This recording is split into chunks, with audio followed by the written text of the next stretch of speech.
What if I told you that a simple trip to the circus could change your life forever? Have you ever felt like you were somewhere you shouldn't be, as if something was lurking in the shadows, waiting just for you? I didn't make this up. It happened to me. And even now, every time I hear laughter, my body freezes. If you enjoy chilling tales, eerie suspense, and stories that defy all logic, hit that subscribe button and turn on the bell. You'd be surprised how close the hidden things really are. My name is Michael, and when this all happened, I was only 14. I lived with my parents in Willow Creek, a quiet little town in the heart of the US, where nothing exciting ever really happened. That week, a small traveling circus arrived. They pitched their tents on an empty lot near the farmer's market, and from the very first day, the locals started pouring in. Jugglers, colorful lights, that old-timey organ music. It all felt like something from a storybook fair. My parents, trying to get me out of the house for a while, bought 3 tickets for the Saturday afternoon show. I wasn't exactly thrilled, but seeing my mum so excited convinced me to tag along. We got there early, and the line was massive. Kids darted around with balloons, vendors shouted over each other, and the air smelled like caramel apples. It all seemed innocent, almost festive, but something in the atmosphere bothered me, like there was something darker hiding beneath all the cheer. We entered the main tent, and my parents sat down in the second row. Feeling a bit uneasy, I told them I was going to grab a soda. That's when I heard someone say my name. "Michael?" The voice came from the left, near a smaller, poorly lit tent a few yards away. I turned, confused. Maybe it was a friend from school, I thought, but there was no one there. Curiosity got the better of me, so I walked toward the voice. The canvas on the small tent was torn and hung in messy strips. Inside it was dark, lit only by a flickering bulb dangling from the ceiling, and that's when I saw him, toward the back, half covered in shadow. A clown, but not like the cheerful ones outside. No, his makeup was smudged, his smile looked more like a painful grimace, and his eyes, God, those eyes, black, unmoving, empty, or maybe too full, like they could see straight through you. I froze. A chill ran so violently down my spine that I stepped back, but he didn't say a word. Just slowly raised a gloved hand and motioned me to come closer. Then his voice, soft yet disturbing, broke the silence. "Want to see a trick, Michael?" I don't know if it was the way he said it, or how his voice was too gentle for a place so dark, but that sentence knocked the breath out of me. "Want to see a trick, Michael?" he repeated, shuffling a deck of old, grimy cards. The sound of the worn plastic sliding through his fingers pierced the silence, as if it was happening inside my skull. I couldn't figure out how he knew my name. I hadn't told anyone. My parents were still seated in the main tent. I had walked there alone. And yet, this being, he knew. I moved closer, but with every step, that awful pressure grew. It wasn't fear in the usual sense. It felt like something invisible was closing in on me, like the air was thickening, heavier, like I couldn't draw in a full breath. The clown stopped shuffling and fanned the cards out. "Pick one," he whispered. "Anyone." And even though everything inside me screamed to back away, to run, to leave him there with that decaying grin, I didn't. I picked one, and the moment my fingers touched it, a shiver crawled up my spine. It wasn't a regular card.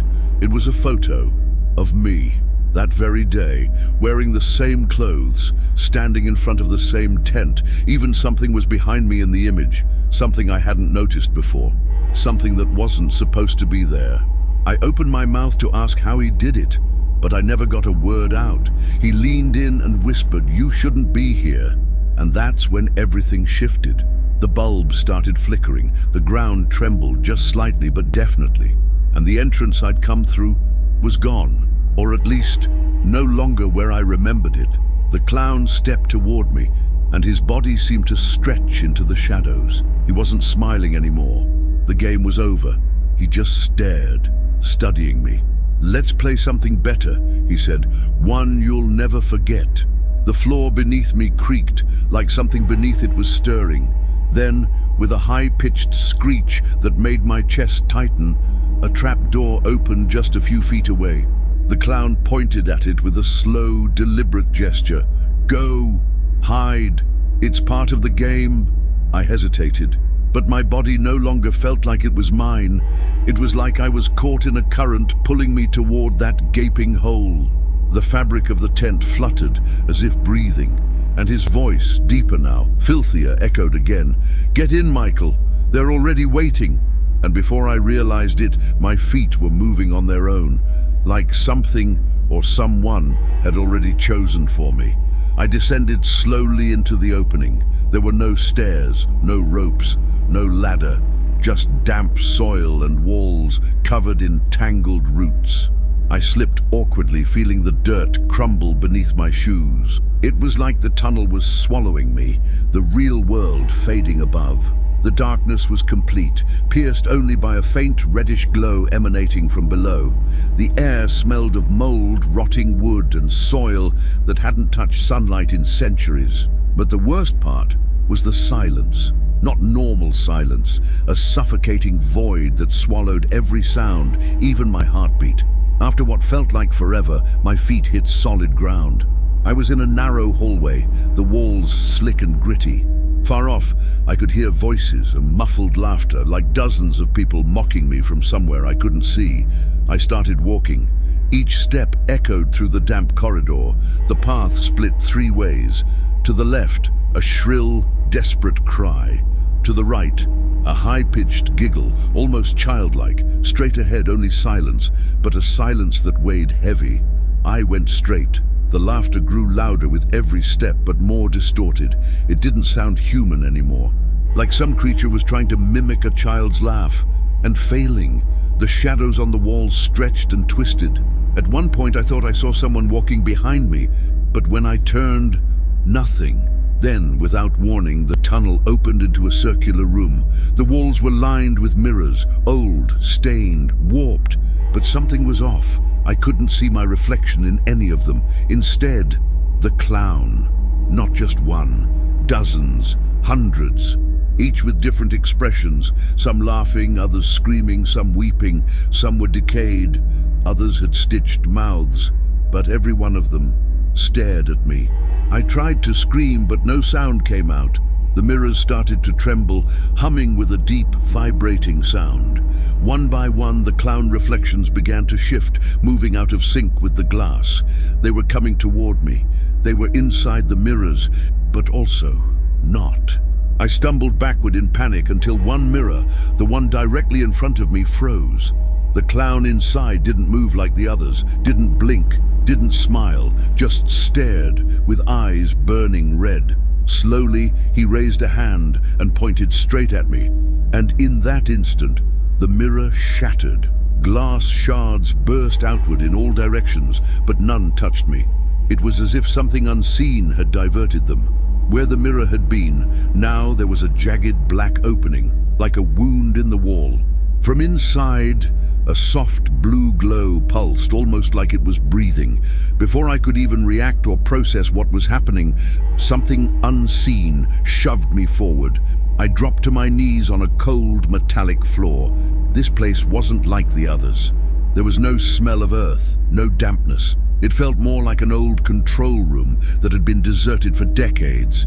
There were no signs, no wires, nothing to explain what this place was. Just a rusted door, barely open, with a faint electrical hum coming from the other side. I stood up slowly, my breathing echoing in the silence. I pushed the door open gently. The screech of metal dragging across the floor echoed like a distant scream. Beyond the door was another tunnel, but this one felt different. It was lit by antique lamps hanging from the ceiling. The air was colder, heavier. Strange drawings covered the walls.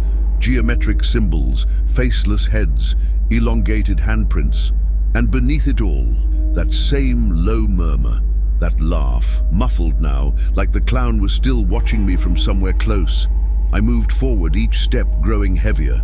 With every foot I advanced, the tunnel seemed to widen, not physically, but perceptually. Like space itself was warping. Gravity began to feel inconsistent. Time, too. I saw something at the far end. A figure, hard to make out. Thin, hunched over, standing beside what looked like a podium. As I got closer, I realized it was a puppet, a clown mannequin made of fabric scraps and buttons for eyes, but its mouth was real, sewn shut with red thread. I could feel it, watching me. And then, all the lights went out at once. The tunnel plunged into pitch blackness. The murmur stopped. Not a sound remained, not my breath, not my steps, just nothing. Until, from right behind me, a voice whispered, "Michael, have you seen what's inside you?" I spun around. No one there.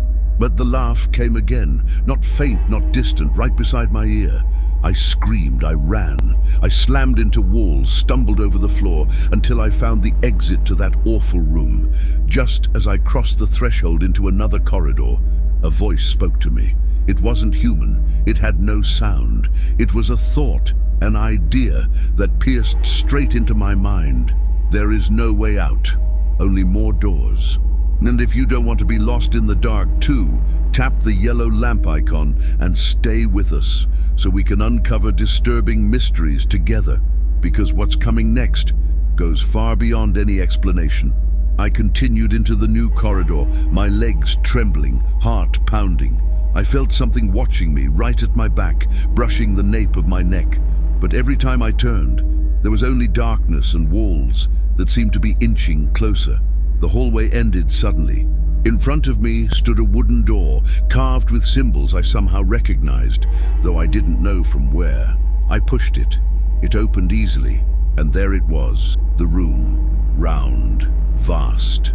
Mirrors stretched from floor to ceiling, but these weren't normal mirrors. They were fogged, as if someone had just breathed on them. Some had cracks, others dark stains that didn't look like dust.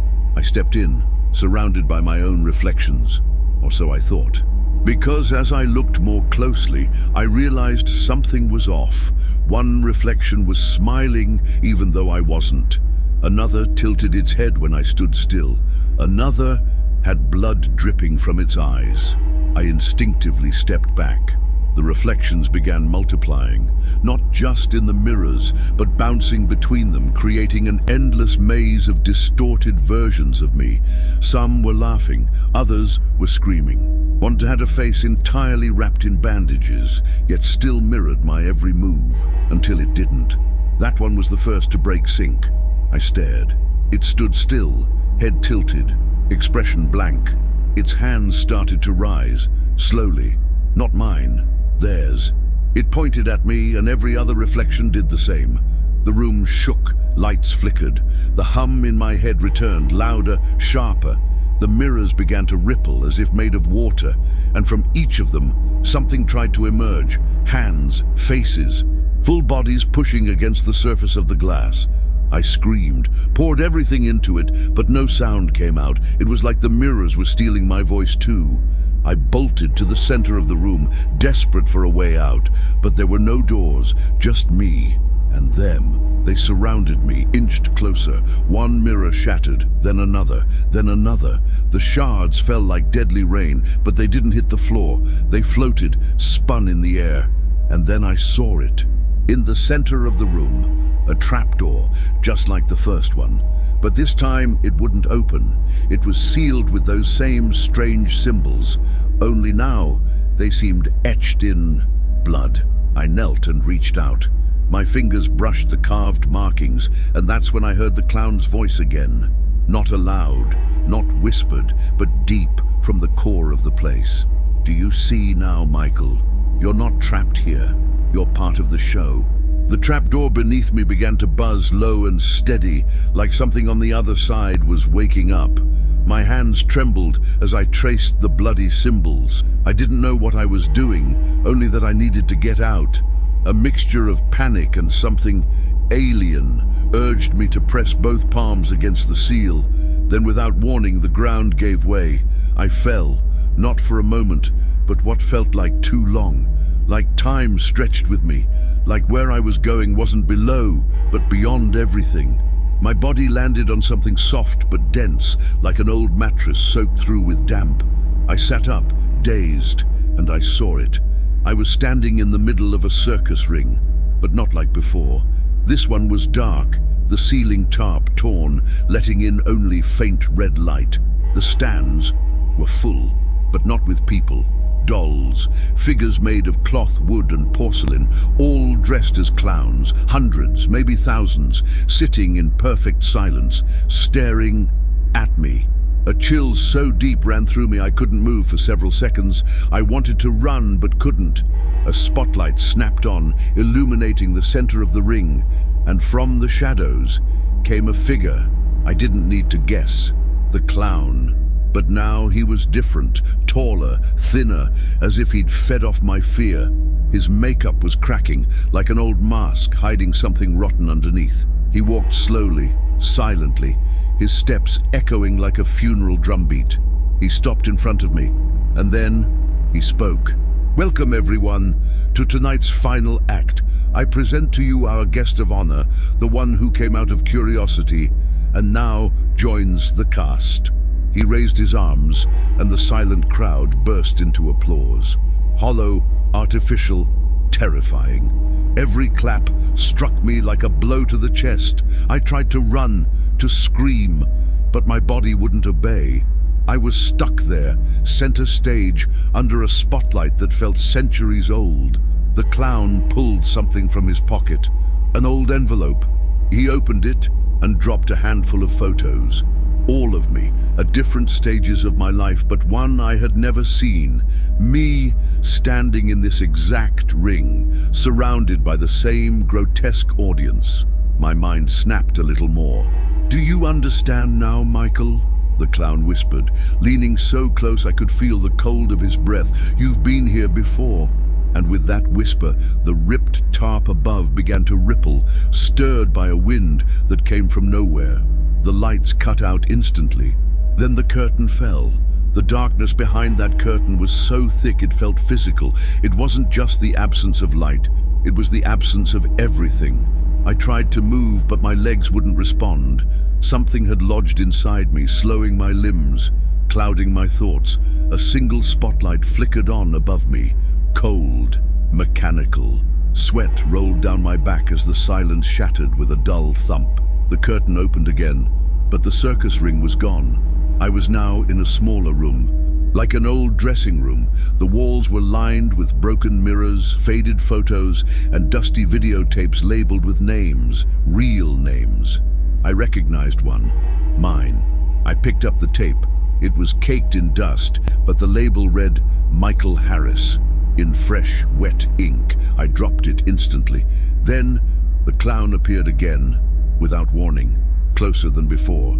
His makeup was running, revealing gray, decomposing skin, but his eyes, those red eyes still burned, still alive. "This isn't your first time here, Michael," he said, circling me. "You just forget a little more each time." He stopped in front of one of the mirrors, touched it lightly with a fingertip. The surface rippled, like liquid, and from within, something stepped out. Me, but it wasn't exactly me. It looked younger, eyes hollow, motionless. The reflection moved on its own, and as I stared at it, I understood. This version had been here before me. It was an earlier self, one that never left. "Everyone leaves a part of themselves behind," the clown continued. "An image, a fragment, a reflection. This one's yours, the first." "Why?" I managed to whisper, my throat dry and raw. "Because you made a deal. You came out of curiosity. You gave yourself without knowing it. And now you must choose." The reflection began walking toward me, slowly, dragging its feet. In its hand, the same card I had drawn at the beginning, the photo. But now it was burned nearly to ash, except for one small corner, just enough to see my smiling face. I felt the air thin around me. The light flickered. The clown spread his arms wide, as if awaiting my answer. "Do you stay, or offer something in return?" In that moment I realized they didn't want my body. They wanted my identity, my energy, my reflection, a part of me that would remain here forever. A whisper invaded my mind. "Give it, or be forgotten." And with the last ounce of clarity I had, I closed my eyes and answered. I don't know if it was truly me who spoke, or something buried deep inside, But as soon as the word no left my lips, the whole atmosphere seemed to recoil in fury. The lights pulsed one last time and burst, plunging the room into a dense red haze, like the place itself was breathing in rage. The reflection vanished. The clown didn't scream, didn't move. He only tilted his head slightly to one side, like he was disappointed. Then he stepped back and, with his gaze locked on mine, whispered in a flat tone, "Very well, then you'll fight." The ground trembled. Mirrors began to quiver, one after another, flashing quick images of children, teenagers, adults, all with twisted faces, crying, screaming silently from behind the glass. They were the trapped souls, all the ones who had said yes, and now they looked at me with a mix of warning and plea. I backed into a corner, breathing hard, when I remembered something: the bracelet. My grandfather, Don Martin, gave it to me just before he died. He said it was protective, handmade by his mother in Louisiana. I always thought it was one of his stories, but instinctively, I pulled it from my pocket. It was made of wooden beads, some already cracked, but when I held it tightly, a warmth spread from it. The clown's expression shifted. His grey skin began to fissure, and at that moment, I understood. This thing couldn't handle light, not just any light, but the light of memory. I screamed with everything I had left, not from fear, but from fury. A surge of energy rushed out of me, as if every joyful memory I had ever experienced ignited at once. The bracelet glowed, and with it, the whole room lit up. The mirrors shattered, one by one. The trapped screams erupted like freed echoes. The mirrored figures dissolved like smoke in wind. The clown howled for the first time, a piercing guttural sound, like his very essence was unraveling. The room began to collapse. I ran, through shards, fire, and dust. The hallways twisted, the walls bent inward like the entire space was folding in on itself. Doors appeared and vanished at random, but I didn't stop. I was propelled by something greater than fear, the certainty that I could still escape. Then I saw it. A crack in the wall, narrow, barely wide enough. I dove into it without thinking, leaving behind the chaos, the noise, the darkness. On the other side, pure silence and light. Natural light, real. I crawled out, my clothes torn, hands bleeding, mind in pieces. I was outside, on the circus grounds. The sun was beginning to set, and everything looked normal. The contrast of sunlight with what I had just endured left me stunned. I blinked several times, trying to adjust. I felt the cool air against my face, heard distant voices, people chatting, laughing, like nothing had happened. I slowly got to my feet. I was behind the circus now. I could see the main entrance from here, the little flags fluttering in the breeze, kids running with cotton candy. Everything was still the same, impossible. I leaned against a wooden post, gasping. I looked at my hands, scratches, cuts, dirt under my nails, marks that hadn't been there before. How could everything still be normal? Then I heard a familiar voice. "Michael, where have you been?" It was my mom. I ran to her without a second thought. Seeing her, I broke down in tears. I wrapped my arms around her legs like a small child. My dad appeared moments later, clearly upset and worried. "What happened? Why were you gone so long?" I didn't know what to say. All I could manage was, "We need to go. Please, now." They stared at me, confused, but when they saw my pale, terrified face, they didn't argue. They grabbed my arms, and we left the circus, walking quickly to the car. I remember looking back one last time and seeing that small tent, the one where everything began. It was still there, untouched, but something made me linger. A clown stood at its entrance, not moving, not waving, just watching. I got into the car without another word. The drive home was silent.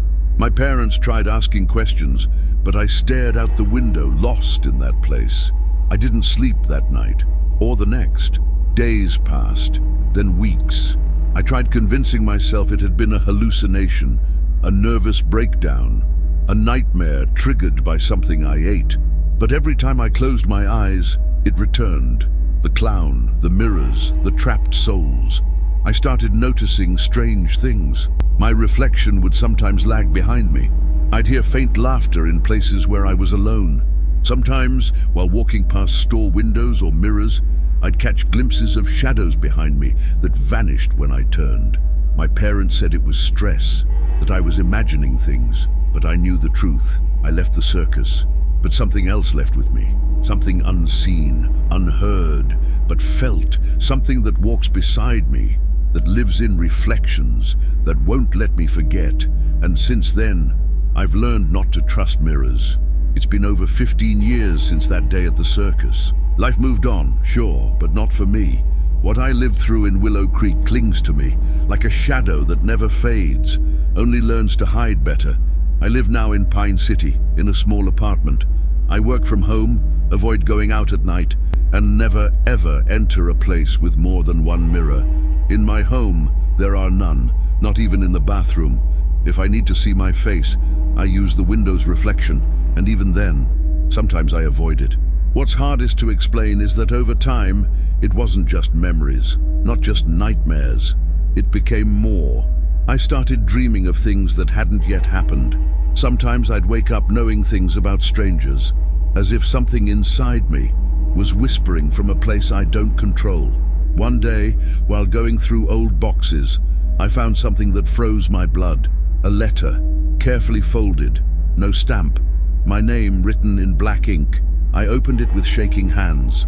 Your next performance is almost here. No sender, nothing else.